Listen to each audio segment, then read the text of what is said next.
हाय बच्चों, मेरा प्यार भरा प्रणाम। मैं सोचता हूं कि आप सब सकुशल हैं।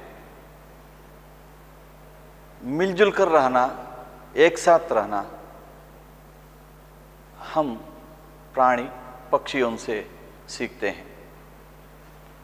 मनुष्य भी मिलजुल कर रहता है। समाज में हर व्यक्ति एक साथ इकट्ठा होकर जो भी काम किया हो वो सफल होंगे।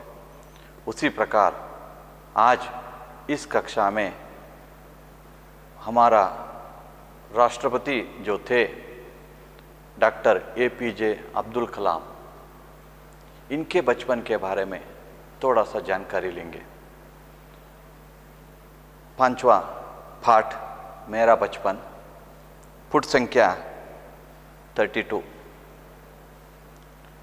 प्रिय बच्चों, अब्दुल कलाम ये नाम तो हम सब जानते हैं, क्योंकि एक ऐसा व्यक्ति है जो बच्चों से लेकर बूढ़ों तक आदर्श व्यक्ति बन गए थे, जिन्होंने हमारे देश के लिए इतना सारा योगदान दिए हैं। वो हम सबके आदर्शदायक है। प्रिय बच्चों, अब्दुल कलाम के बारे में हम जानते हैं तो उनका जन्म के बारे में भी देखना है। 1931 इनका जन्म।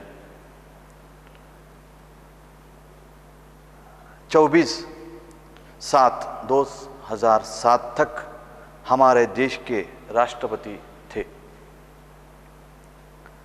जनवादी राष्ट्रपति नाम से भारत के करोड़ों लोगों के दिल जीत लिया।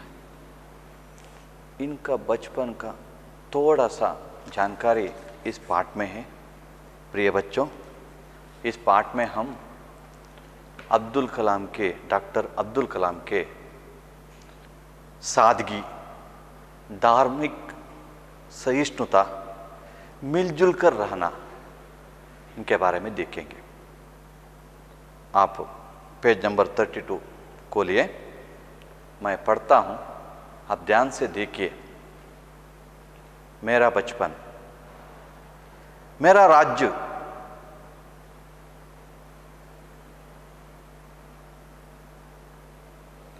मेरा जन्म मद्रास राज्य के रामेश्वरम कस्बे में एक मध्यवर्गीय परिवार में हुआ था। मेरे पिता जैनुलवादीन की कोई बहुत अच्छी औपचारिक शिक्षा नहीं हुई थी और न ही वे कोई बहुत धनी व्यक्ति थे। इसके बावजूद वे बुद्धिमान थे और उनमें उदारता की सच्ची भावना थी। मेरी माँ आशियम्मा उनकी आदर्श जीवन संगिनी थी। मेरे पिता और माता को हमारे समाज में एक आदर्श दंपति के रूप में देखा जाता था। मैं कई बच्चों में से एक था, लंबे चौड़े व सुंदर माता पिता का छोटी कद काठी का साधारण सा दिखने वाला बच्चा।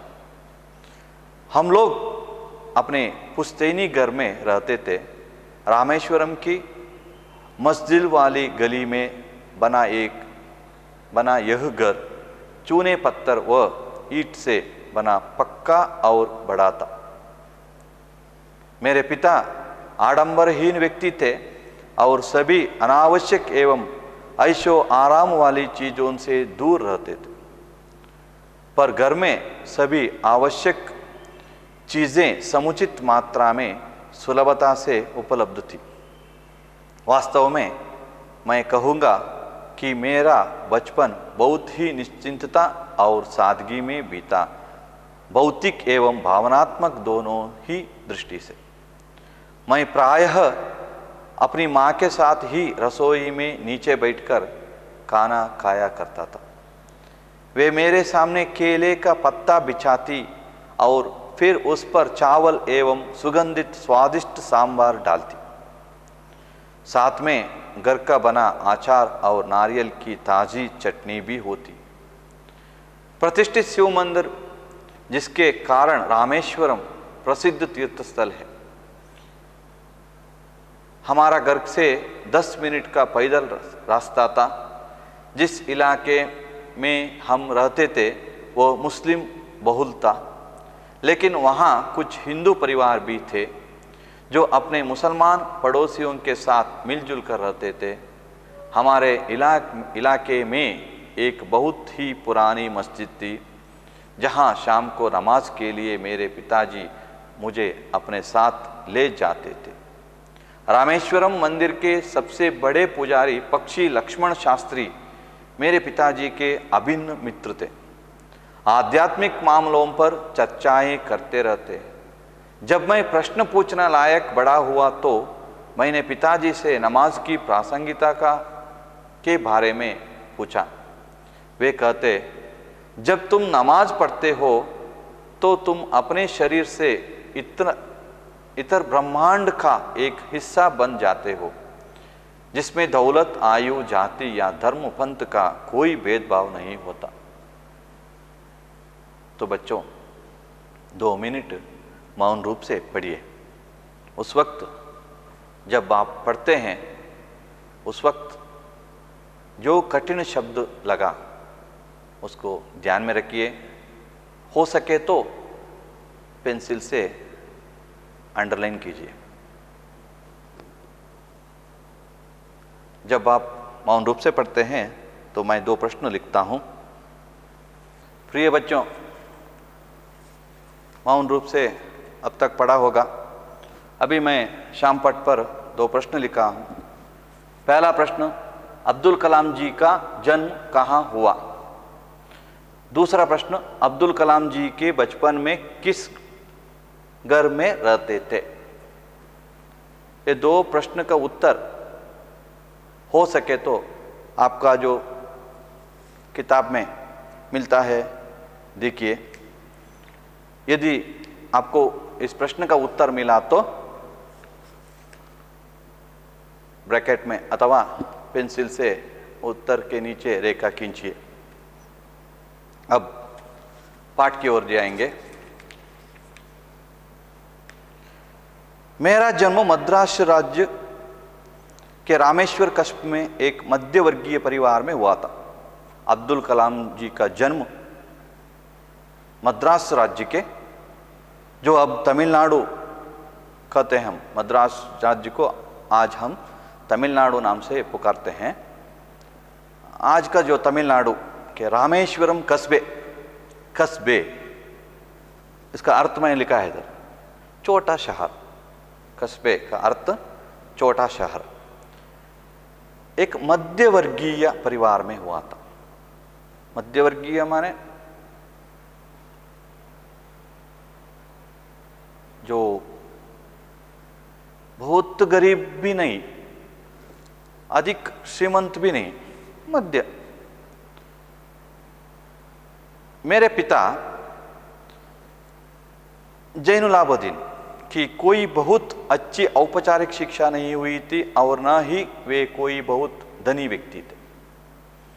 अब्दुल कलाम के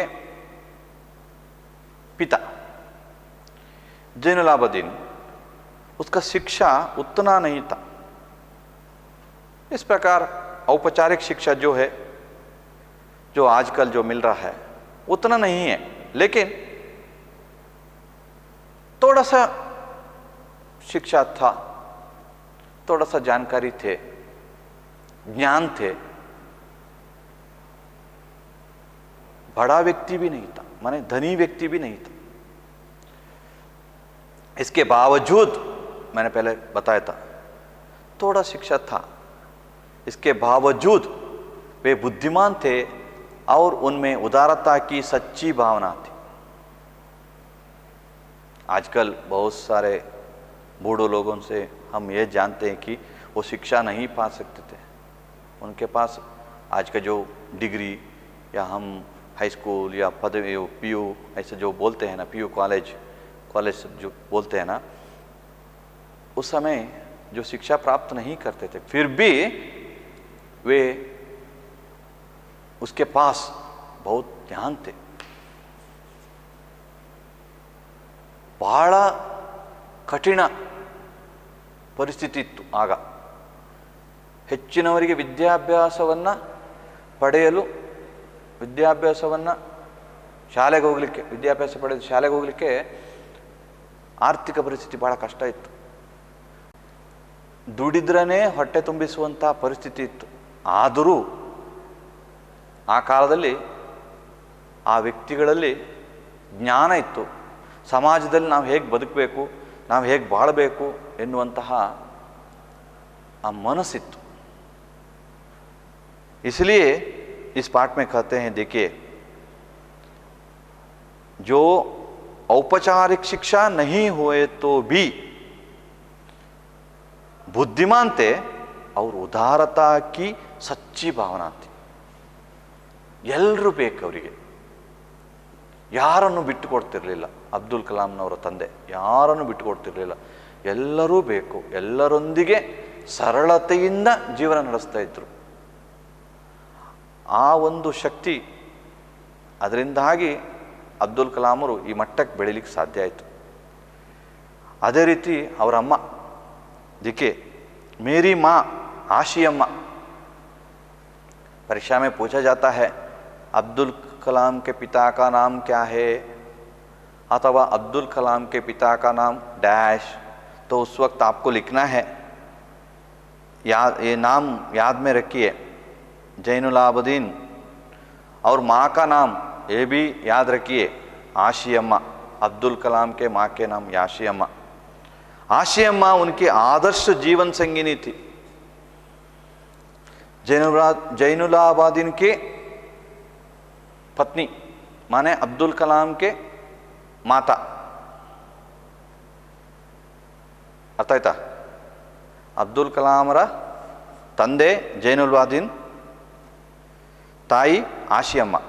ನೆನ್ಪಿಟ್ಕೊಳ್ಬೇಕು ಇದನ್ನು. ಆದರ್ಶ ಜೀವನ್ ಸಂಗಿನಿ, ಆದರ್ಶ, ನಾವು ಕನ್ನಡದಲ್ಲಿ ಹೇಳ್ತೇವೆ ಆದರ್ಶ ದಂಪತಿಗಳು ಇವರು ಅಂತ ಹೇಳ್ತೇವೆ ನಾವು. ಅದೇ ರೀತಿ मेरे माता पिता को हमारे समाज में एक आदर्श दंपति के रूप में देखा जाता था. जो ನಾನು ಕನ್ನಡದಲ್ಲಿ ಈಗ ಹೇಳಿದನಲ್ಲ, ಆದರ್ಶ ದಂಪತಿಗಳು ಎನ್ನುವಂತಹ ಹೆಸರಿತ್ತವರಿಗೆ, ಅಬ್ದುಲ್ ಕಲಾಮರ ತಂದೆ ತಾಯರಿಗೆ. ಅಷ್ಟು ಅನ್ಯೋನ್ಯತೆ, ಅಷ್ಟು ಒಗ್ಗಟ್ಟಾಗಿರ್ತಿತ್ತು. मैं कई बच्चों में से एक था, लंबे चौड़े व सुंदर माता पिता का चोटी कद काठी का साधारण से दिखने वाला बच्चा. ಅಬ್ದುಲ್ ಕಲಾಂ ಹಲವು ಈ ಜೈನುಲ್ ಆಬದೀನ್ ಮತ್ತು ಆಶಿಯಮ್ಮರ ಹಲವು ಮಕ್ಕಳಲ್ಲಿ ಇವರೊಬ್ಬರು ಅಬ್ದುಲ್ ಕಲಾಂರು. ನೋಡಲಿಕ್ಕೆ ಸುಂದರವಾಗಿದ್ದರು, ಸ್ವಲ್ಪ ಉದ್ದುದ್ದ ಕೂದಲು, ಒಂದು ಸಾಧಾರಣದ ಶರೀರ, ನೋಡಲಿಕ್ಕೆ ಚೆಂದ ಇದ್ದರು. ಸಾಧಾರಣ ಹುಡುಗನಾಗಿದ್ದರು. ತುಂಬ ಏನು ಈಗಿನ ಒಂದು ಶ್ರೀಮಂತ ಮಕ್ಕಳ ಹಾಗೆ ಎಲ್ಲ ಇಲ್ಲ. ಒಂದು ಹಳ್ಳಿಯಲ್ಲಿ ಒಂದು ಸಾಮಾನ್ಯ ಜೀವನ ನಡೆಸುವಂಥವರ ಮಕ್ಕಳು ಹೇಗಿರ್ತಾರೆ ಅದೇ ರೀತಿಯಲ್ಲಿ ಅಬ್ದುಲ್ ಕಲಾಂ ಇದ್ದರು. ಹಮ್ ಲೋಗ್ ಅಪ್ನೆ ಪುಸ್ತೇನಿ ಘರ್ ಮೇ ರಹತೆ ಥೆ. ಆಗ ಈ ಅಬ್ದುಲ್ ಕಲಾಂ ಎಲ್ಲಿ ಇರ್ತಿದ್ರು? ಪುಸ್ತೈನಿ ಘರ್ ಅಲ್ಲಿ ವಾಸವಾಗ್ತಿದ್ರು. ನನ್ನ ಎರಡನೇ ಪ್ರಶ್ನೆ, अब्दुल कलाम जी बचपन में किस घर में रहते थे? पुश्तैनी घर में रहते थे. उत्तर सिक्कितल्ल? हाँ, नोड़ी मुंदे नोड़ी. रामेश्वरम की मस्जिद वाली गली में बना यह घर चूने पत्थर व ईंट से बना, पक्का और बड़ा था. ರಾಮೇಶ್ವರಂನ ಮಸ್ಜಿದ್ ವಾಲಿ ಗಲಿ, ಗಲಿ ಅಂದರೆ ಓಣಿ, ನೆನ್ಪಿಟ್ಕೊಳ್ಳಿ. ಗಲಿ ಅಂದರೆ ಅರ್ಥ ಬರ್ಕೊಳ್ಳಿ ಬೇಕಾದವರು. ಗಲಿ ಅಂದರೆ ಓಣಿ, ಒಂದು ಹೋಗುವಂಥ ಕಿರಿದಾದ ದಾರಿ ಓಣಿ. ಚೂನೆ ಪತ್ತರ್, ಸುಣ್ಣ. ಚೂನೆ ಅಂದರೆ ಸುಣ್ಣ ಮತ್ತು ಕಲ್ಲಿನಿಂದ ಮಾಡಿದ ಗಟ್ಟಿಯಾದ, ಗಟ್ಟಿಯೂ ಆಗಿತ್ತು, ದೊಡ್ಡದಾಗಿತ್ತು ಅವರ ಮನೆ. ಮೇರೆ ಪಿತಾ ಆಡಂಬರಹೀನ ವ್ಯಕ್ತಿ ತೆ, ಸಾದಗಿ ಸರಳತೆ ಅವ್ರಿಗಿರಬೇಕಾಗಿದ್ದ ಕಾರಣ, ಅವರಲ್ಲಿದ್ದ ಕಾರಣ ನಾವಿಲ್ಲಿ ನೋಡ್ಬೋದು ಅವರ ತಂದೆ आडंबरहीन व्यक्ति थे और सभी अनावश्यक एवं ऐसो आराम वाली चीजों से दूर रहते थे. ಬಹಳ ಮೋಜು ಮಾಡುವಂಥದ್ದು, ಬಹಳ ಶ್ರೀಮಂತಿಕೆಯಿಂದ ಇರುವಂತಹ ವಸ್ತುಗಳು ಯಾವುದಿದೆ, ನಮ್ಮನ್ನು ಕೆಲಸ ಕಳ್ಳರನ್ನಾಗಿ ಮಾಡುವಂತಹ ಕೆಲವು ವಸ್ತುಗಳು, ಉದಾಹರಣೆಗೆ ಒಂದು ನಾವು ಸೋಫಾ ತಗೊಳ್ಬೋದು. ಸೋಫಾದಲ್ಲಿ ಕೂತಾಗ ಆರಾಮಾಗ್ತದೆ, ಖುಷಿ ಆಗ್ತದೆ, ಅಲ್ಲಿಂದ ಏಳ್ಲಿಕ್ಕೆ ಮನಸ್ಸು ಬರುವುದಿಲ್ಲ, ಅಲ್ಲೇ ಕೂತಿರುವ ಅಂತ ಆಗ್ತದೆ. ಅದು ಸೋಫಾ ಇನ್ನೂ ಸ್ವಲ್ಪ ದಪ್ಪ ದಪ್ಪ ಎಲ್ಲ ಇದ್ದರೆ ಅಲ್ಲೇ ಮಲಗುವಂತ ಸಮಯವನ್ನು ಹಾಳು ಮಾಡ್ತವೆ. ಅಂತಹ ಯಾವುದೇ ಇಚ್ಛೆಗಳು ಇವರಿಗಿಲ್ಲ. ಯಾರಿಗೆ? ನಮ್ಮ ಅಬ್ದುಲ್ ಕಲಾಂ ಅವರ ತಂದೆಗೆ. ನಾವು ಯಾವಾಗಲೂ ಕ್ರಿಯಾಶೀಲರಾಗಿರಬೇಕು, ನಾವು ಯಾವಾಗಲೂ ಚಟುವಟಿಕೆಯಿಂದಿರಬೇಕು, ನಮ್ಮ ಮನಸ್ಸಿನಲ್ಲಿ ಒಳ್ಳೊಳ್ಳೆ ವಿಚಾರಧಾರೆಗಳು ಹರಿಬೇಕು, ನಾವು ಒಳ್ಳೊಳ್ಳೆ ಮಾತಾಡಬೇಕು. ಇದರಿಂದಾಗಿ ನಮ್ಮ ಮನಸ್ಸು ಹಗುರವಾಗಿರ್ತದೆ. ಎಲ್ಲರೊಡನೆಯೂ ಸ್ನೇಹದಿಂದ ಇರಬೇಕು. ಎಲ್ಲಿ ಸ್ವಾರ್ಥ, ಆಸೆ, ಲಾಭ ನಮ್ಮೊಳಗೆ ಬರ್ತದೋ ನಾವು ಅದರ ಹಿಂದೆ ಹೋಗ್ತಾ ಇದ್ದೇವೆ. ಕೆಟ್ಟದನ್ನು ಮಾಡಲಿಕ್ಕೆ ದಾರಿ ಮಾಡಿಕೊಟ್ಟಾಗ ಆಗ್ತದೆ. ಹಾಗೆ ನೋಡಿ ಮಕ್ಕಳೇ, पर घर में सभी आवश्यक चीज समुचित मात्रा में सुलभता से उपलब्ध थी. जो कुछ आवश्यक है घर में, जो घर में जितना वस्तु चाहिए, जितने चीज़ें चाहिए, जो उपयोग होने वाला चीज़, वो सब है.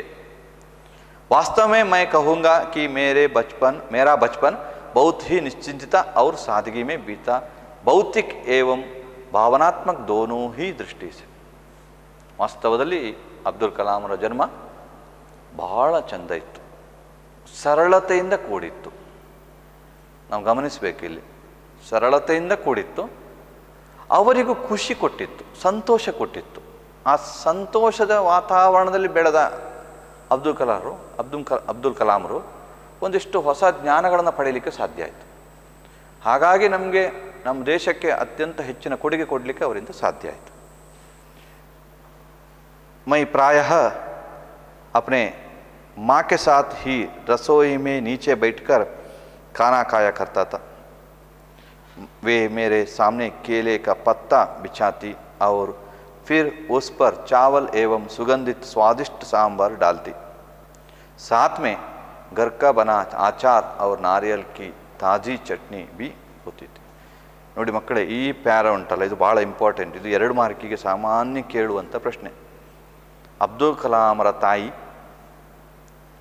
ಯಾವ ರೀತಿಯ ಆಹಾರವನ್ನು ಬಡಿಸ್ತಿದ್ರು ಅಂತ. किताब में प्रश्न है, आशी अम्मा जी अब्दुल कलाम को खाने में क्या क्या देती थी? 2 अंक के लिए आने वाला बहुत आसान प्रश्न है. 2 अंक के लिए प्रश्न आता है. क्या क्या खाने में क्या क्या डालती थी अब्दुल कलाम के लिए, क्या क्या देती थी? देखिए, रसोई में नीचे बैठकर खाना, माँ के साथ रसोई में नीचे बैठकर खाना खाया जा करता था. ಗಮನಿಸಬೇಕಾದ ವಿಷಯ ಮಕ್ಕಳೇ ಇದು. ಇದು ಯಾಕೆ ಅಂತ ಪ್ರಸ್ತುತ ಇದು ಶಬ್ದ, ಈ ವಾಕ್ಯ ಯಾಕೆ ಹೇಳ್ತೇನೆ ಅಂತ ಹೇಳಿದರೆ, ಈಗೆಲ್ಲ ಟೇಬಲಲ್ಲಿ ಕೂತ್ಕೊಳ್ಳೋದು, ಮೇಲೆ ಕುರ್ಚಿಯಲ್ಲಿ ಕೂತ್ಕೊಳ್ಳೋದು, ಟೇಬಲಲ್ಲಿ ಕೂತ್ಕೊಂಡು ಊಟ ಮಾಡುವಂಥದ್ದು. ಎಷ್ಟು ರೋಗಗಳನ್ನು ನಮಗೆ ನಾವೇ ತರಿಸಿಕೊಳ್ತಾ ಇದ್ದೇವೆ. ಹಿಂದೆ ಹಾಗಿರಲಿಲ್ಲ ಮಕ್ಕಳೇ. ಎಲ್ಲರೂ ಒಟ್ಟು, ತಂದೆ ತಾಯಿ ಅಣ್ಣ ತಂಗಿ ಎಲ್ಲ ಒಟ್ಟಿಗೆ ಕೂತು ನೆಲದಲ್ಲಿ ಕೂತು ಊಟ ಮಾಡ್ತಿದ್ರು.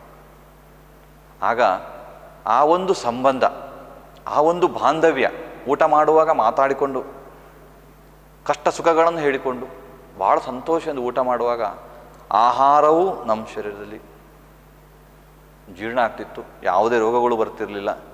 ಮನೆಯಲ್ಲಿ ಏನು ನಡೀತಾ ಇದೆ ಅನ್ನುವಂಥದ್ದು ಸಹ ವಿಷಯ ಗೊತ್ತಾಗ್ತಿತ್ತು. ಈಗ ಆ ಪರಿಸ್ಥಿತಿ ಇಲ್ಲ. ತಂದೆ ಒಂದು ಕಡೆಯಲ್ಲಿ ಕೂತ್ಕೊಂಡು ಸೋಫಾದಲ್ಲಿ ಕೂತ್ಕೊಂಡು ತಿಂಡಿ ತಿಂತಾ ಇರ್ತಾರೆ, ಮಗ ಟಿ ವಿ ನೋಡ್ತಾ ಕುರ್ಚಿಯಲ್ಲಿ ಕೂತ್ಕೊಂಡು ತಿಂತಾ ಇದ್ದಾರೆ, ತಾಯಿ ಎಲ್ಲೋ ಕೂತ್ಕೊಳ್ತಾರೆ, ಮಗಳು ನಾನು ಮತ್ತೆ ಬರ್ತೇನೆ ಅಂತ ಹೇಳುವಂಥ ಇಂತಹ ಪ್ರಸಂಗಗಳು ಈಗ ಕಂಡು ಬರ್ತಾ ಇದೆ. ಆದರೆ ಮಕ್ಕಳು ಇದು ನೆನಪಿಟ್ಕೊಳ್ಳಿ, ನಾವು ಯಾವತ್ತೂ ತಂದೆ ತಾಯಿಯವರೊಟ್ಟಿಗೆ ಅಣ್ಣ ತಂಗಿಯವರೊಟ್ಟಿಗೆ ಕೂತ್ಕೊಂಡು ಊಟ ಮಾಡುವಾಗ, ನಮ್ಮ ಕಷ್ಟ ಸುಖಗಳನ್ನು ಹಂಚಿಕೊಳ್ಳುವಾಗ ಆ ಒಂದು ಬಾಂಧವ್ಯ ಬೆಳೀತದಲ್ಲ, ಅದು ಬಹಳ ಚಂದ. ಮಕ್ಕಳೇ, ಅಬ್ದುಲ್ ಕಲಾಮರು ನಮ್ಮ ದೇಶಕ್ಕಾಗಿ ಇಷ್ಟೆಲ್ಲ ಮಾಡಿದ್ರಲ್ಲ, ಅದಕ್ಕೊಂದು ಕಾರಣ, ಮೂಲ ಕಾರಣ ಇದು ಸಹ. ಅವರು ಮಾತಾ ಕೆ ಸಾಥ್ ರಸೋಯಿ ಮೇ ನೀಚೆ ಬೈಟ್ಕರ್ ಖಾನಾ ಖಾಯಾ ಕರ್ತಾ ತಾ, ಮೇರೆ ಸಾಮ್ನೆ ಕೇಲೆ ಕ ಪತ್ತಾ ಬಿಚಾತಿ ಥಿ. ಅವ್ರ ತಾಯಿ ಏನು ಮಾಡ್ತಿದ್ರು, ಇವ್ರ ಎದುರುಗಡೆಗೆ ಕೇಲೆ ಕೆ ಪತ್ತಾ, ಬಾಳೆ ಎಲೆ ನೋಡಿದಿರಲ್ಲ, ಬಾಳೆ ಎಲೆ ಗೊತ್ತಲ್ಲ, ಬಾಳೆ ಎಲೆ ಊಟ. ಈ ಕೆಲವು ಹೋಟೆಲ್ಗಳಲ್ಲಿ ಬರೆದಿರ್ತಾರೆ, ಬಾಳೆ ಎಲೆ ಊಟ ಇದೆ. ಬಾಳೆ ಎಲೆಯಲ್ಲಿ ಊಟ ಮಾಡಿದರೆ ಬಹಳ ಒಳ್ಳೆಯದು, ಆರೋಗ್ಯಕ್ಕೆ ಬಹಳ ಒಳ್ಳೆಯದು. ಬಾಳೆ ಎಲೆ ಹಾಕ್ತಿದ್ರಂತೆ. फिर उस पर चावल एवं सुगंधित स्वादिष्ट सांबार डालती. ನೋಡಿ, ಬಾಳೆ ಎಲೆ ಹಾಕಿದ್ರು, उसके ऊपर क्या डाले, चावल, चावल ಅಂದರೆ ಅನ್ನ, ಅನ್ನ ಹಾಕಿದ್ರು. ಸುಗಂಧಿತ ಸ್ವಾದಿಷ್ಟ ಸಾಂಬಾರ್, ಆ ಅನ್ನಕ್ಕೆ ಕಲಿಸ್ಕೊಂಡು ಊಟ ಮಾಡಲಿಕ್ಕೆ, खाने के लिए चावल के साथ साथ सुगंधित स्वादिष्ट सांबार, उसके साथ घर का बना आचार और नारियल की ताजी चटनी. ಮನೆಯಲ್ಲಿ ಮಾಡಿದ ಉಪ್ಪಿನಕಾಯಿ, ಆಚಾರ ಅಂದರೆ ಉಪ್ಪಿನಕಾಯಿ ಆಯಿತಾ. ಆಚಾರ ಅನ್ನುವಂತಹ ಒಂದು ಪಂಗಡ ಇದೆ, ಅದಲ್ಲ ಇಲ್ಲಿ. ಆಚಾರ ಅಂತ ಹೇಳಿದರೆ ಇಲ್ಲಿ ಉಪ್ಪಿನಕಾಯಿ. ಒಂದು ಇದು ಹೇಳುವಾಗ ನನಗೊಂದು ನೆನಪಾಗ್ತದೆ, ಒಂದು ಹೋಟ್ಲಲ್ಲಿ ಒಬ್ಬ ಹಿಂದಿ ಮಾತನಾಡುವ ಬಂದ. ಅದು ಆಚಾರ್ ಎನ್ನುವರ ಹೋಟ್ಲಾಗಿತ್ತು, ಅವರ ಹೋಟ್ಲು. ಸರಿ, ಊಟಕ್ಕೆ ಕೂತ್ಕೊಂಡಾಗ ಮುಜೆ ಆಚಾರ್ ಚಾಯಿಯೇ ಅಂತ ಹೇಳಿದವ. ನಾವು ಊಟ ಮಾಡಲಿಕ್ಕೆ ಬಂದವ. ಆಗ ಆಚಾರ್ಯರು ಬಂದರು. ಏನು ಬೇಕು ಅಂತ ಕೇಳಿದರು. ಮುಜೆ ಆಚಾರ್ ಚಾಯಿಯೇ ಅಂತೇಳಿದ್ರು. ಆಚಾರ್ಯ ಹೇಳಿದರು, ಹೌದಪ್ಪ, ಏನು ಬೇಕಪ್ಪ, ನಾನೇ, ಏನು ಬೇಕು. ಅವನಿಗೆ ಅರ್ಥ ಆಗಲಿಲ್ಲ, ಇವ್ರು ಹೇಳೋದು ಅವನಿಗೆ ಅರ್ಥ ಆಗಲಿಲ್ಲ, ಅವನು ಹೇಳೋದು ಇವನಿಗೆ ಅರ್ಥ ಆಗಲಿಲ್ಲ. ಅವನು ಪುನಃ ಹೇಳ್ತಾನೆ, ಮುಜೆ ಆಚಾರ್ ಚಾಯಿಯೇ ಆಚಾರ್. ಇವರು ಸಿಟ್ಟು ಬಂತು, ತಮಾಷೆ ಮಾಡ್ತಾ ಇದ್ದಾರೆ ಅಂತ ಹೇಳ್ಕೊಂಡು. ಏನು, ನನಗೆ ತಮಾಷೆ ಮಾಡ್ತಾ ಇದ್ಯಾ, ನನ್ನನ್ನು ಆಚಾರ ಅಂತೇಳಿ ಕರಿತಾ ಇದ್ಯಾ. ಅವನಿಗೆ ತಲೆ ತಿಳ್ಕೊಂಡು, ಇವ್ರಿಗೇನು ಬಹಳ ಏರು ಧ್ವನಿಯಲ್ಲಿ ಮಾತಾಡ್ತಾ ಇದ್ದಾರೆ, ಏನೋ ಬೈತಾ ಇದ್ದಾರೆ ಅಂತ ಗೊತ್ತಾಯಿತು, ಎಂತಂದು ಗೊತ್ತಾಗಲಿಲ್ಲ. वो फिर बताता है, ಮತ್ತೆ ಹೇಳ್ತಾನೆ, मुझे आचार चाहिए, यहाँ डालने वाला एक आचार आचार. ಮತ್ತೆ ಇವರಿಗೆ ಗೊತ್ತಾಯಿತು, ಓ ಉಪ್ಪಿನಕಾಯ, ಅದನ್ನು ಮೊದಲೇ ಹೇಳುದಲ್ವ ಮಾರಾಯ ನೀನು. भाषा ये ध्यान में रखना चाहिए. ಸಣ್ಣ ಒಂದು ಕತೆ ನೆನ್ಪಿಟ್ಕೊಳ್ಳಿಕ್ಕೆ. ಇದು ಯಾಕೆ ನೆನ್ಪಿಟ್ಕೊಳ್ಳಿಕ್ಕೆ ಹೇಳಿದ್ದು ಅಂತ ಹೇಳಿದರೆ, ಇದು 2 ಮಾರ್ಕಿಗೆ ಬರ್ತದೆ ಅಂತ ಹೇಳಿದ್ನಲ್ಲ ಈ ಪ್ರಶ್ನೆ. ಈ ಕಥೆ ನಿಮಗೆ ನೆನಪಾದರೆ ಆಚಾರ ಎನ್ನುವ ಒಂದು ಶಬ್ದ ಬಂತ. ನಾರಿಯಲ್ ಕಿ ತಾಜಿ ಚಟ್ನಿ. ನಾರಿಯಲ್ ಅಂದರೆ ತೆಂಗಿನಕಾಯಿ, ಗೊತ್ತು ನಿಮಗೆ. ತೆಂಗಿನಕಾಯಿ ಚಟ್ನಿ, ದೋಸೆಗೆ ಇಡ್ಲಿಗೆ ತೆಂಗಿನಕಾಯಿ ಚಟ್ನಿ ಮಾಡ್ತೀರಿ, ಭಾಳ ಚಂದ. 2 ಮೆಣಸು ಹಾಕಿದರೆ ಆಯಿತು, ಅರಿಲಿಕ್ಕೆ ಚೂರು ಉಪ್ಪು, 2 ಮೆಣಸು ಹಾಕಿದರೆ ಚಟ್ನಿ, ಫಸ್ಟ್ ಕ್ಲಾಸ್ ಚಟ್ನಿ. ಎಷ್ಟೋ ಜನ ಚಟ್ನಿ ಗಂಜಿಗೆಲ್ಲ ಭಾಳ ಒಳ್ಳೆ ಆಗ್ತದೆ. ತೆಂಗಿನಕಾಯಿ ಚಟ್ನಿ ಖಾರ ಖಾರ ಇರಬೇಕು, ಗಂಜಿಗೆ ಭಾಳ ಒಳ್ಳೆ ಆಗ್ತದೆ. तो बच्चों ध्यान में रखिए, 2 अंक के लिए आने वाला प्रश्न है. पहले उत्तर प्रश्न क्या था, प्रश्न मैंने बताया था, क्या है, आशी अम्मा जी अब्दुल कलाम को खाने में क्या क्या देती थे. नारियल पत्ता बिछाकर, नारियल पत्ता नहीं, क्या है, केले का पत्ता, सॉरी, केले का पत्ता बिछाकर उसमें चावल एवं सुगंधित स्वादिष्ट सांभर डालती. घर का बना आचार और नारियल की ताजी चटनी भी डालती थी. ಆಶಿ ಅಮ್ಮ ತನ್ನ ಮಗನಾದ ಅಬ್ದುಲ್ ಕಲಾಂ ಅವರಿಗೆ ಬಡಿಸುವಂಥ ರೀತಿ ಏನೆಲ್ಲ ಕೊಡ್ತಾ ಇದ್ರು ಊಟಕ್ಕೆ ಅಂತ. आगे देखिए, प्रतिष्ठित शिव मंदिर जिसके कारण रामेश्वरम प्रसिद्ध तीर्थ स्थल है का हमारा घर से 10 मिनट का पैदल रास्ता था। इवर मने पुस्तैनिಯಲ್ಲಿ ಇವರು ಇರ್ತಿದ್ರು ಅಂತ ಹೇಳಿದ್ರಲ್ಲ, इनके घर से 10 मिनट का पैदल रास्ता, ಕಾಲ್ನಡಿಗೆ 10 ನಿಮಿಷದ ಕಾಲ್ನಡಿಗೆ। ಯಾವುದು? ಶಿವ ಮಂದಿರ, ಪ್ರತಿಷ್ಠಿತ ಶಿವ ಮಂದಿರ, जिसके कारण ರಾಮೇಶ್ವರಂ ಪ್ರಸಿದ್ಧ ತೀರ್ಥ ಸ್ಥಳ। ರಾಮೇಶ್ವರಂ ಅಲ್ಲಿ ಪ್ರಸಿದ್ಧವಾದದ್ದು ಶಿವ ಮಂದಿರ। ಆ ಶಿವ ಮಂದಿರ ಅಂತ ಪ್ರತಿಷ್ಠವಾದ ಶಿವ ಮಂದಿರಕ್ಕೆ ಹೋಗಲಿಕ್ಕೆ ಇವರ ಮನೆಯಿಂದ 10 ನಿಮಿಷದ ಕಾಲ್ದಾರಿ। जिस इलाके में हम रहते थे वो मुस्लिम बहुल था। पुस्तैनी ಎಲ್ಲಿ ಇವರು ಏನು ಇರ್ತಿದ್ರು ಅಲ್ಲಿ ಮುಸಲ್ಮಾನರು ಬಹಳ ಸಂಖ್ಯೆಯಲ್ಲಿ ಇದ್ದರು। लेकिन वहाँ कुछ हिंदू परिवार भी थे जो अपने मुसलमान पड़ोसियों के साथ मिलजुल कर रहते थे। ಮುಸಲ್ಮಾನರು ಹೆಚ್ಚಿನ ಸಂಖ್ಯೆಯಲ್ಲಿ ಇದ್ದರು, ಆದರೆ ಅಲ್ಲಿ ಕೆಲವೊಂದು ಹಿಂದೂ ಪರಿವಾರದವರು ಇದ್ದರು। देखिए, लेकिन वहाँ कुछ हिंदू परिवार भी थे जो अपने मुसलमान पड़ोसियों के साथ मिलजुल कर रहते थे। ಮುಸಲ್ಮಾನ ಬಂಧುಗಳ ಜೊತೆಗೆ ಒಗ್ಗಟ್ಟಾಗಿ ಇರ್ತಿದ್ರು।